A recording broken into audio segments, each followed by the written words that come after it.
حاجی میرزا گوید که زن حائزه در شب قدر باید چیکار کند؟ ثوابش میرسد یا نمیرسد؟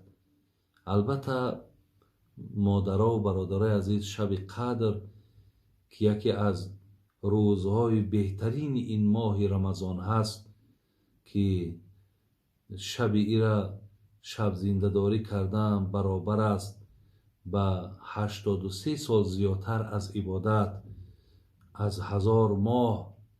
حتی گویم نزول ملائکه ها، حتی حضرت جبرائیل که در این شب و موافق آیت قرآن که در سوره قدر می آید به زمین پایان می شود. خلاص بسیار شبی با ثوابی هست. ولی مادرها و خواهرایی که حتی در حالت همو حیض هم که باشند، شما با سبحان الله، با الحمدلله، با الله اکبر گفتن گناهگار نمی شوین. فقط زن حائزه نمیتواند که مقصد قرآن در دست بگیرد یا نمیتواند که از آیت های قرآن چیزی خواند، لیکن از ذکرهایی که هست شما اگر استفاده برین هیچی باقی ندارد. اجازت است که مقصد شما از تسبیحات استفاده برین. بابای حاجی میرزا گوید که با شخص بینماز زکات دادن جایز است یا نه؟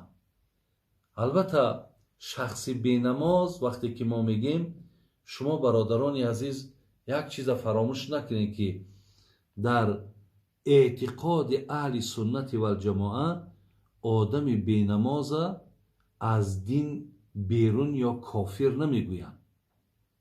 یعنی شما هیچ وقت در عقیده من ایرا جای نکنیم که آدم بینماز آدم بیدینه. نه، آدم بینماز الله را اگر شناسه، پیامبر را شناسه، ولی بینین عقیده اهل سنت بر همینه که وای به خاطر نخواندن نماز گناهگاره، یعنی کفران نعمت کردگی. لیکن وای مسلمان برادر عزیز، وای مؤمن است. زین لحاظ برای او دادن زکات، دادن صدقه فطر، خب همه اینها البته برای او درست و جایز است.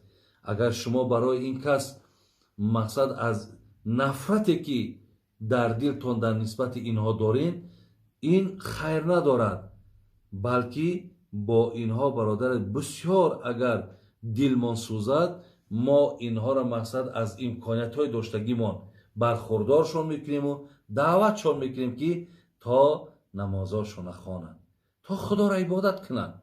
انشاءالله با این دلالت ها و با این دستگیری های ما خدا خواهد او با میل به نمازم پیدا میکند و اخلاصی به نمازم پیدا میکند.